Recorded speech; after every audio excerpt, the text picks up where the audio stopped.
Bea keluar. Prinsip bea keluar dibatasi karena kemungkinan besar di dalam negeri masih langka. Mungkin sebulan 2 bulan lagi ini punah. Daripada dilarang, bagus dibatasi gitu. Cara membatasinya apa? Dengan fiskal, dengan diberatkan dia pungutan negara. Oke, ada CPO, kakao, kayu, Undang-Undang Nomor 10 Tahun 1995, PMK 14, PMK 13. PMK 13 dan sudah dirubah dengan PMK 164.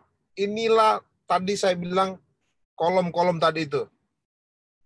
Saya buka ya.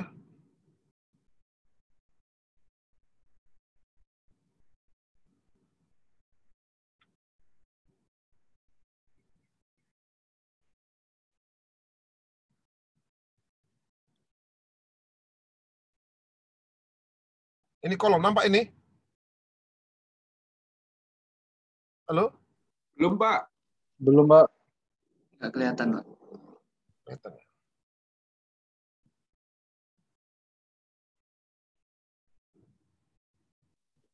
Ya, Pak, kelihatan tapi Jalan, kecil. Pak. Udah Pak, kelihatan Pak. Bisa ya? Ini nampak ya? Nampak Pak. Ya. Ini nanti kalau sekarang nih CPO nih. Menteri Keuangan mengeluarkan surat ke kita. April CPO tuh 116. Kolom 8. 116 dolar per metrik ton. Besar kan?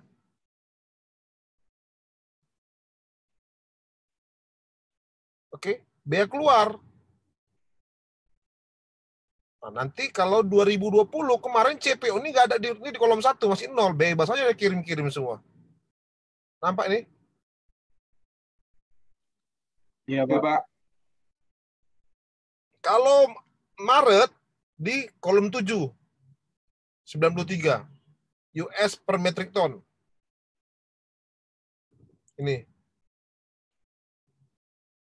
Jadi mengantisipasi ini gunanya apa ya tadi? Mengambil penerimaan negara dan mengelolanya dibebankan biar nggak bebas sekali. Karena siapa tahu kebutuhan kita CPO sekian bulan lagi tidak terpenuhi atau stoknya itu nggak tercukupi gitu. Jadi Mendak sama Menkeu koordinasi. Hai Menkeu, hasil rapat di Rotterdam, harga referensi bulan ini adalah sekian dolar. Jadi datang Menteri Keuangan, Bea Cukai, mulai bulan Mei, CPO dan turunannya sesuai dengan nama-namanya ini, berlaku kolom 8 untuk April, kata. Inilah tarifnya. Bisa ya? Referensinya di mana, Pak? Ketika mau pengisian dokumen, apakah di websitenya Bea Cukai, apakah di bank? Ini dia. Tarif BK untuk komoditas kelapa sawit, CPO dan produk turunannya, pada harga referensi didasarkan rata-rata CIF dari Rotterdam. Hebat ya, Rotterdam kan?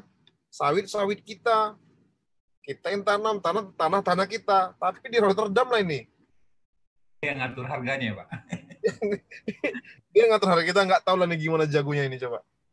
Ya, tenaga kerja kita, bisa deh ngatur, coba. Jelas ya? Untuk VOC itu Pak, darah VOC itu Pak. Udah. Harga referensi CPO sekian per metrik ton. Baru berdasarkan harga referensi sebagaimana dimaksud, untuk BK kelapa sawit dan bla bla bla, berlakulah kolom 8. Nah, jadi tiap bulan ini berubah. Ini kolom 8. Oke, jelas ya? Kok harganya beda banget Pak? Kita nggak tahu Mas gimana itunya. Jelas makin tinggi kolom, makin ke kanan, makin mahal.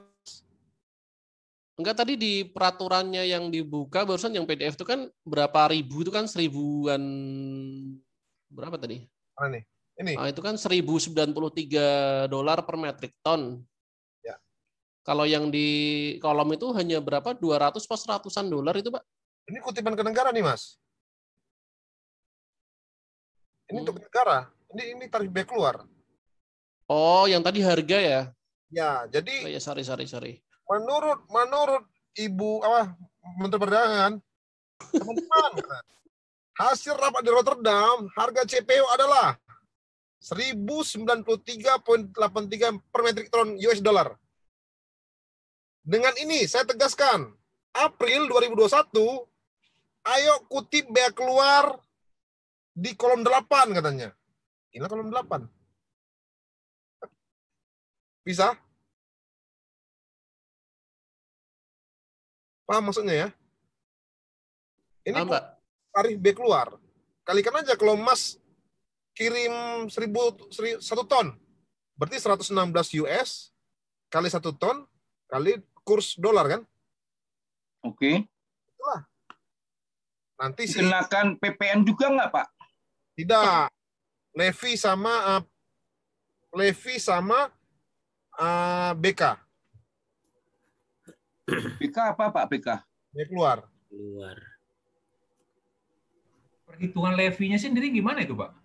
Itu ada tarif lagi nanti itu. Itu tarif BLU. Oke, Pak. Nah, jadi kalau kalian salah bikin BLU, Bea Cukai nggak bisa eksekusi. Hai, PT CBM, ini punyamu levinya kurang, nggak bisa. Kita hanya menyuratin saja. Karena kita Bea Cukai tugasnya ngutip bea keluar. Oke, kalau bea keluar saya putus. Ini bea keluarmu nggak benar nih. Kolom 7 dipakai bulan April, salah. Saya tagih kekurangannya. 116 kali kekurangan. Oke? Oh, berarti hanya jumlah tonnya dikalikan itu Pak ya, aturan itunya ya, berapa per tonnya ya? Kali rupiah. Berapa rupiah kursnya kan? Iya. Itu aja saya, Pak. Ya. Pakat ya? Paham ya? Paham, Pak. Nah, closing ini ya. Satu lagi, Pak. Ya. Mohon maaf, apakah di modul ada otomasi juga untuk perhitungan itu, Pak, seperti di import? Tidak ada. Terus perhitungannya di mana, Pak? Manual, self assessment. Hitung sendiri. Oke. Entry sendiri. Nanti petugas menganalisa, memvalidasi. Kami memvalidasi. Saya selaku pejabat pemutus ekspor, saya validasi. Berarti membuktikan dengan bukti bayar, ya Pak ya? Dikirim kopinya itu, bukti bayar ke bank itu, tunjukkan ke pejabat setempat, gitu Pak ya? Itu nanti di PEB kan. Ini saya garis bawain ya. Secara teori, hard copy PIB wajib diserahkan kepada petugas 3 hari. Kalau nggak, blokir lokal. Ya. Tahu ya? Ya, Pak. Kalau ekspor, memang di ketentuan nggak ada pihak pengguna jasa wajib menyerahkan PEB. Nggak ada ketentuannya. Tapi karena si petugas tadi itu untuk tertib administrasi dia minta hard copy. Nggak dikasih pun sama mas-mas kalian. Di aplikasi ini kami sudah ketahuan. Kami udah integrasi sama perbankan sama KPPN. Sudah ketahuan NTB-nya, nomor transaksi banknya berapa, nomor NTP-nya berapa, sudah ketahuan di situ. Pak, mohon maaf Pak, kalau di import kan kayak semacam ada e-billing, kalau ekspor nggak ada ya Pak ya? Ada juga e-billing. Ada ya Pak ya? Oke. Noted Pak. Oke, saya note. Mulai besok tolong tanya temannya, lihat dong portal pengguna jasa kita. Harus familiar dengan itu. Kalau sudah pegang berkecimpung bisnis ekspor impor, tolong itu dipegang, dilihat-lihat dulu. Nanti siapa tahu di dunia marketing, di dunia apa, mau cari marketing ekspor atau importir, pas cerita gitu kita nggak nyambung, nggak enak nanti. Noted Pak, terima kasih. Ya di note ya, itu kalau bisa besok ya. Atau Senin ya. Dilihat-lihat lah modul minimal ceritanya nyambung. Ya. Oke, saya closing ini ya. Tanya Pak. PPT ya. Ini PMK 13 berubah 2018, ini terakhir. Oke. Keputusan harga patokan ekspor diterbitkan setiap bulan Apabila tidak diterbitkan, kita berlaku yang punya terakhir. Oke. Next ya. Biaya keluar adalah pungutan negara berdasarkan undang-undang. Tujuannya menjamin terpenuhnya kebutuhan dalam negeri. Nggak mungkin dong kita ekspor CPO, tiba-tiba kita impor CPO dari negara lain. Aneh kalau kayak gitu, Pak. Apa? Aneh kalau kayak gitu, Pak. Ngekspor tapi masih butuh impor, Pak. Aneh. Nanti kita repot. Kita dihantam orang nanti. Sementara CPO kita tuh, gara-gara CPO kita lah kita punya harga diri itu. Lumayan besar itu. Ya sekarang kita tanya, di luar negeri sana ini, mohon maaf, CPO ini dari mulai batangnya, buahnya, daunnya, semua bisa jadi duit. Nggak ada kotorannya itu, nggak ada sampahnya. Ya. Daunnya dikirim ke India jadi sapu lidi. Pernah ekspor sapu lidi dari daun sawit? Belum, Pak. Belum, Itu Pak. bisa dijual ke India. Oh. Dan lawan banyak itu. Oh ya, pernah kirim, Pak. Pernah ke India sapu ijuk gitu, Pak. Dari sawit kan? Tapi udah lama banget sih, 3 tahun 4 tahunan yang lalu. Jadi semua jadi duit kan kalau sawit ini kan? Nggak jadi duit. Semua dari mulai produk tandannya itu, biji itu sampai dia terakhir diolah-olah, duit semua. Tapi ya Rotterdam juga yang ngatur harga kan? Oke. Melindungi kelestarian sumber daya. Mengantisipasi kenaikan harga yang cukup drastis dari komoditi ekspor di pasar internasional. Menjaga stabilitas harga komoditi tertentu dalam negeri. Komponennya tarif, yang tadi saya kasih, harga patokan ekspornya sesuai arahan dari Menteri Perdagangan, kurs sesuai dengan tiap minggu hari Rabu, kali jumlah satuan. Bisa ya, ngitung biaya keluar ya. Ambil tarifnya berapa per metrik ton, kali sekian ton, kali rupiah. Itu ngitung biaya keluar ya. Gampang kan? Iya, Pak. Oke.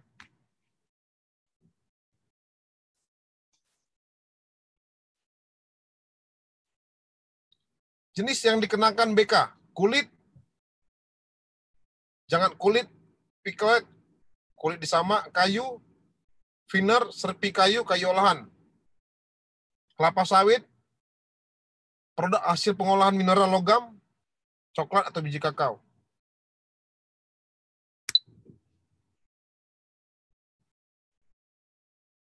Dapat dikecualikan dari BK.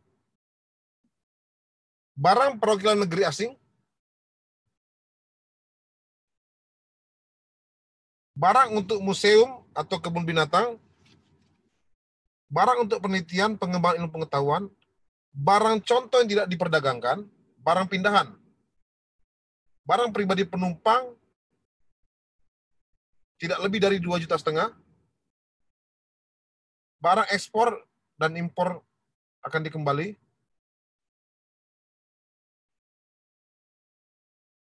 contoh, ini sering kita perdebatkan. Pak, saya mau ekspor barang contoh CPO kami, kemana? Ke India, mau coba sama buyer, cocok nggak speknya? Oke. Berapa banyak? Rencana 1 ton, Pak. Dah. Masa barang contoh 1 ton, saya bilang. Masuk logika kan tuh, ekspor 1 ton barang contoh coba. Sampel sekilo aja cukup, Pak. Jadi sering kita bilang, kamu ini lucu lah. Ngalah-ngalah Sule lah. Janganlah lucu. Seperti Sule kan. Ya, contoh itu sekilo, paling 5 kilo, 10 kilo lah. Kalau paling mau dibawa nanti di lab dia, dikaji ulang sama dia, cocok nggak spesifikasinya, cocok nggak, nanti kalau kita masalah nego harga, bukan 1 ton saya bilang. Nggak bisa 1 ton. Nggak benar itu. Contoh-contoh enak, nggak boleh lah. Memang di aturan ada sini. Untuk contoh, tapi nggak 1 ton juga contohnya kan. Oke. Next ya.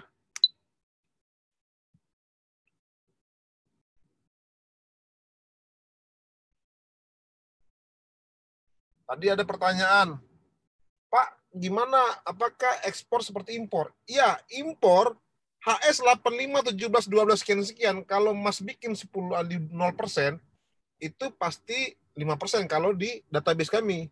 Nanti dia keluar reject. HS sekian, pembuatannya bukan sekian, tapi sekian. Itu diimpor.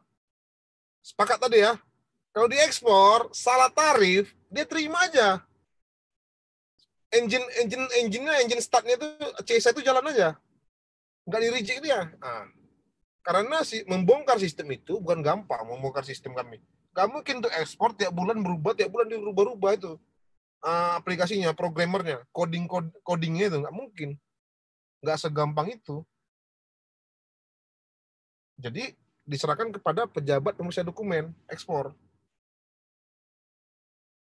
Makanya kita harapkan si eksportir untuk tahu tadi, update lah tentang ini. Tentang ini. Ini tiap bulan keluar ini. Kapan pembayaran biaya keluar dilakukan? Pada saat credit billing, langsunglah bayar. Kalau nggak bayar, statusnya nggak bisa NPE itu. Nyangkut di CSA itu. Atau di NSW. Atau di pengguna jasa. Credit billing. Bayar dulu, baru nanti dia naik statusnya. Merah atau hijau.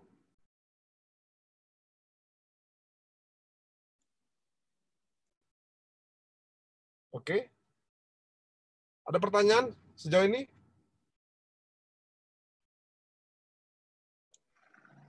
Pak, izin Pak, saya bertanya Pak. Tapi mengenai yang tadi Pak, mengenai multimoda, tadi sempat putus-putus suara Bapak.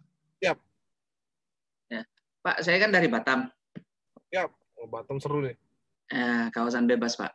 Jadi multimodanya begini Pak, seperti yang tadi Bapak sampaikan, itu PEB bisa dibuat di misalnya dari Belawan ke Batam mau ke Singapura gitu Pak. Jadi PEB-nya dibuat di mana Pak? Ini Batam nih agak perlakuan khusus nih Mas. Ini kawasan bebas nih. PPTZ 01, 02, 03 nih. Kita Siap. geserlah ke pelabuhan lain lah. Karena Batam ini perlakuannya khusus ini. Siap. Oleh pelabuhan lain, kasih contoh pelabuhan lain lah. Nanti salah teman-teman. Dulu kami pernah diskusi tentang Batam. Batam nih perlakuan dokumennya juga beda. Ada 3, PPTZ 01, 02, 03. Ya kan? Iya, betul Pak. Oke, kita geser ke lain aja Mas. Oke. Misalnya dari Belawan ke Priok ke Singapura Pak. Oke. Jadi pembuatan PEB-nya dari mana Pak? Pembuatan PEB. Kan barang di Belawan nih. Kapal itu nggak langsung ke Singapura kan, lewat Belawan kan, lewat Priok kan. Dari Priok. Seyogyanya yang baik itu, barang itu di clearance di Priok. Clearance di Priok, oke. Di pengguna jasa, create dokumen, buat dokumen, submit ke Tanjung Priok. Tetapi di Belawan sudah ada pemberitahuan, Pak Bea Cukai, ini barang ekspor akan kami naikkan ke kapal ini, tapi di Priok diturunkan naik ke kapal lain. Nanti Belawan ngasih dokumen, ada kasihnya nanti kode, harus diisi, baru nanti Belawan ngasih info ke Priok. Priok, tolong cek kapal yang dari Belawan naik kapal ini akan tujuan Tanjung Priok dan terakhir last spotnya ke Singapura. Siap. Dia. Siap. Sebaik, lanjut Pak. karena nanti kalau dari Belawan dibikin nanti banyak kali administrasinya Mas. Oke, paham. Saya menyarankan multimoda, saya menyarankan langsung aja ke tujuan akhirnya. Berarti last spot-nya ya Pak ya? Last spot-nya aja, nanti dari Belawan naik, nanti Bea Cukai ini bikin dokumen. Siap. Pak, kalau case-nya transshipment Pak? Ya. Dari Belawan pakai kapal sampai ke Priok, kita terbangkan dengan pesawat? Boleh. Dari Belawan ke Priok turun lagi naik pesawat dia. Iya. Boleh aja Mas. Boleh ya Pak ya. Tapi transshipment berarti ada proses penyegelan terus. Ada. Terus berarti multimoda nih Pak ya? Ya, itu beda pengangkutan, beda apa? Beda sarana pengangkut. Siap. Tapi PEB-nya di start dari Belawan dong Pak, kalau transhipment. Kalau PEB dari Belawan, saya nggak merekomendasikan dari Belawan.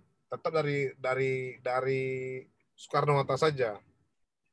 Meskipun transhipment loh Pak. Iya, saya merekomendasikan dari Soekarno-Hatta saja. Nanti dari Belawan dimasukkan, disegel. Dari Belawan P2-nya ngasih informasi ke sana. Siap, siap. Gitu. Pada dasarnya itu kita support, nanti kita kasih segel. Nanti sampai di sana diperiksa kembali segel itu. Siap Pak, siap. Berarti dari Lasport aja lebih aman Pak ya? Lebih aman dari Lasport aja. Terima kasih Pak Boyin. Terima kasih Pak. Kalau dari Batam tadi kita agak paham nih. Batam ini perlakuannya beda. Karena saya punya pengalaman. Saya kemarin kirim barang kami dari Kuala Tanjung. Seharusnya kan PPTZ 02 ya. Apa enggak tuh? 03 Pak. Dari Belawan ke Batam. Barang yang masuk ke Batam 03 Pak. Ini dari Kosem Rikat. Dari PLB. Oh iya betul 02. Ya dari PLB. Ternyata ada kasus, ada aturan yang belum terakomodir. Kemarin dari PLB ini dari darat lagi nih, barangnya dari darat masuk ke PLB baru laut. Nah, jadi kita kalau masalah Batam nih agak sulit kita karena kawasan bebas. Nah, jadi perlakuannya berbeda. Ya. Tata cara penghitungan biaya keluar. Ad valorem. Tarif BK yang ditetapkan dengan persentase. Itu persen. Komponen dan formula tarif BK kali harga ekspor kali jumlah satuan barang kali nilai tukar mata uang asing.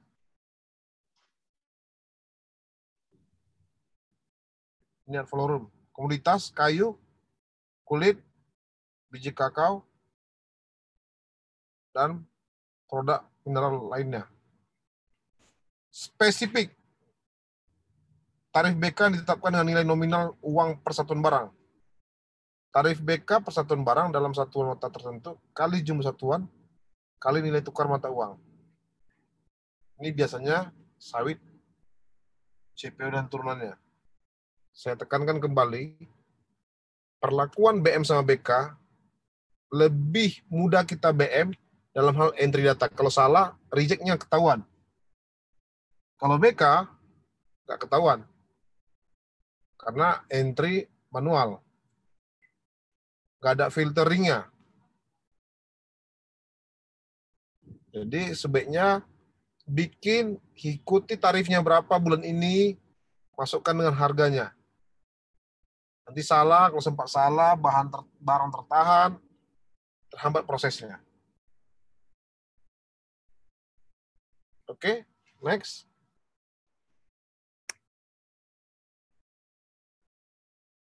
Pemeriksaan selektif barang ekspor terkena BK. Pemeriksaannya sama, 10-30 mendalam. 10%, 30% mendalam. Selektif manajemen risiko berdasarkan jumlah dan jenis. Baru uji laboratoris, uji lab DJBC. Jadi seperti ini. Lab DJBC, dia hanya merekomendasi terhadap hasil barang yang diantar ke lab dia. Si PPD, si pemeriksa dokumen ekspor ataupun impor, apabila hasil lab tadi menurut dia nggak cocok, dia bisa punya kewenangan menetapkan. Paham maksudnya ini? Bisa. Memang lab ini adalah referensi. Sama dengan impor. Impor, harga Tokopedia, harga Tokopedia, harga internet, nggak bisa jadi patokan jadi barang ekspor, barang invoice. Ya, misalkan nanti ada si PPD bilang harga impor kamu ini salah, di Tokopedia saya lihat, di Alibaba saya lihat sekian. Nggak bisa. Selama si importer bisa meyakinkan, harga barang Pak saya beli sekian, bukti PO-nya ada, bukti transpornya ada, bukti kontraknya ada, harganya sekian.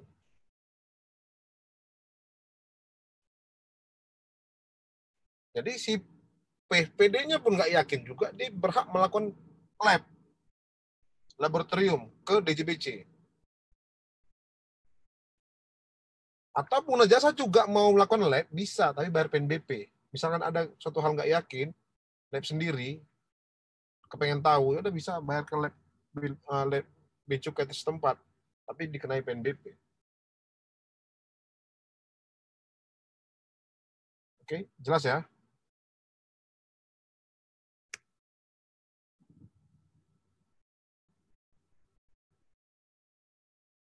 Barang ekspor, uji lab. NP terbit setelah hasil uji lab. Dalam hal diajukan uji lab, pejabat perusahaan dokumen menerbitkan NP setelah diterbitkan hasil uji lab. Barang ekspor yang kena BK, uji lab, pejabat pemeriksa dokumen, NPE terbit tanpa menunggu hasil uji lab. Ini yang tadi PFP namanya.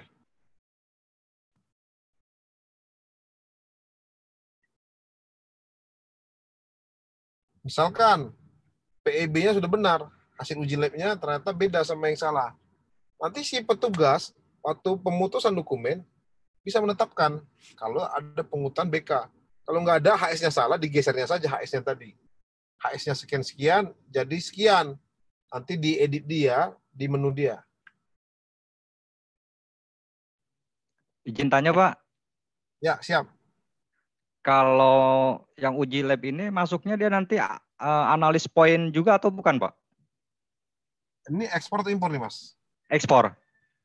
Ekspor? Tidak. Ya. Tidak.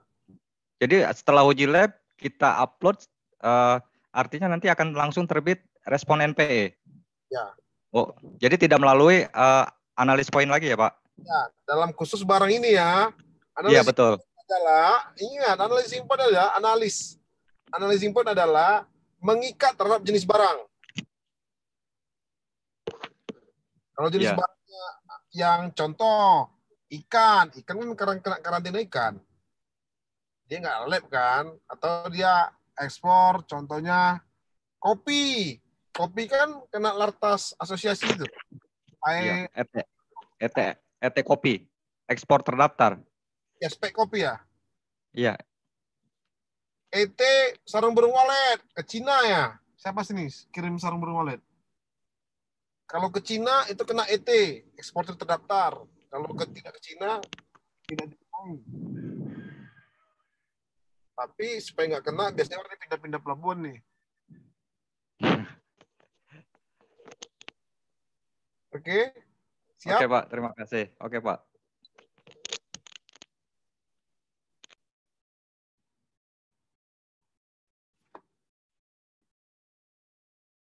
Penentuan jenis barang sebagai dasar pengenaan harga ekspor. Jenis barang sebagai dasar pengenaan barang harga ekspor untuk penghitungan BK. Periksa fisik, hasil periksa fisik, tanpa periksa fisik itu PEB. Jadi bisa periksa fisik, bisa tanpa periksa fisik. Jadi nanti dikenai BK, kita bisa menentukan BK-nya berapa. Oke, tapi kembali saya bilang kalau BK tadi yang barangnya ini aja. Sejauh ini masih ini. Sejauh ini. Nggak tahu kalau ke depannya nanti ada perubahan dan sudah penerimaan negara berkurang, bisa jadi dikenai BK yang lainnya. Bisa jadi. Hot isunya kemarin impor air mineral mau dikenai. Air mineral mau dikenai cukai. Tapi sampai saat ini belum. Air mineral, plastik, atau karet. Tapi sampai saat ini masih 3. Minuman beralkohol, alkohol, sama hasil tembakau. Nanti dilihat perkembangan lah. Bisa jadi ini komponen BK ini banyak lagi bertambah. Bisa jadi, tapi lihat kepentingan negara ya.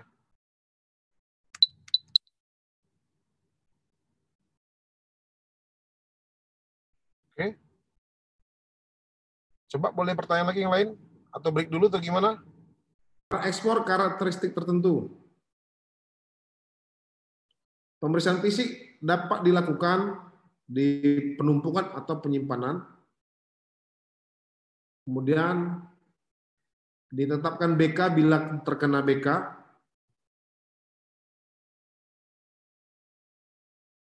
Memuat jumlah jenis barang, kadar mineral. Apabila hasil labnya tidak disampai dalam 14 hari, maka perusahaan tersebut diblokir. Jadi karakteristik tertentu itu bisa di lab, tapi wajib laporkan 14 hari, setelah itu paling lama. Kalau enggak nanti diblokir. Terus saat ini enggak banyak pelabuhan mengurus ini. Ya, karakteristik tertentu ini. Penetapan BK.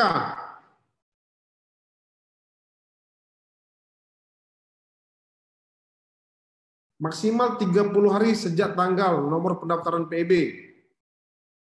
Nilai tukar uang yang mana berlaku pada saat pembayaran BK. Saya mengalami tanggal 31 Januari itu tarif BK itu kolom 6. Si eksportir membayar pukul 23:54. 1 Februari berlakulah kolom 7. Perhatikan baik-baik ya. Eksportir membayar BK tanggal 31 Januari 2021 dengan kolom 6. Memang kolom 6 Januari. Februari berlaku kolom 7. Tahu ya kolom 7 yang tadi saya bilang PMK 13 tadi? Ya, Pak. Ya. Pertanyaannya, dia bayar pajak sekarang kan bisa 24 jam ya. Dia bayar pukul 23:56 atau 54. Ya. Dia sudah bayar BK. Ternyata sistem kami, kan dia tuh baca lagi tuh engine. Engine search-nya benar baca lagi. Keluarlah NPE pukul 00:05 1 Februari. Pertanyaan saya, kolom berapakah yang benar dibayar? Kolom 6 toh, Pak. Kolom 6. Yang 6, Pak. Alasannya? Ada satu bayaran, Pak. Pada saat pembayaran BK ya. Ya. Billing, Pak. Siap? Ada pertanyaan?